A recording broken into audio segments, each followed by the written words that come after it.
Welcome to Samba Samba. Enjoy the video. In this video, I will explain how to make jasmine bloom more. Pruning is essential for abundant jasmine flowers. After your jasmine finishes its main bloom cycle, it's the perfect time to grab your shears. Focus on removing any dead, damaged, or overly tangled stems. You can also cut back about 1/4 of the plant's overall size to stimulate fresh, flower-producing growth. This simple step makes a huge difference. Next, let's talk about light and soil, two critical factors for prolific blooming. Jasmine plants absolutely love sunlight, needing at least 6 to 8 hours of direct sun each day to produce their best flowers. For soil, ensure it's well draining to prevent root rot. If your soil is heavy, incorporate some organic matter like compost. Aim for a slightly acidic to neutral soil pH, ideally between 6.0 and 7.0, for the healthiest plants.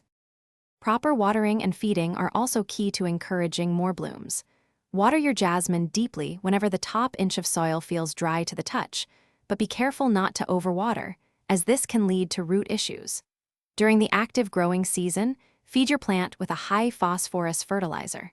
This type of fertilizer specifically promotes flower development. Apply it every 2 to 4 weeks to give your jasmine the nutrients it needs. Finally, keeping pests at bay and providing proper support will help your jasmine flourish. Regularly check your plants for common garden pests such as aphids or spider mites. If you spot any, treat them promptly with an insecticidal soap or neem oil. For climbing jasmine varieties, offer a sturdy trellis or other support structure. Good air circulation around the plant also helps prevent fungal diseases, ensuring your jasmine stays healthy and blooms beautifully. Thanks for watching. Consider subscribing if we helped you.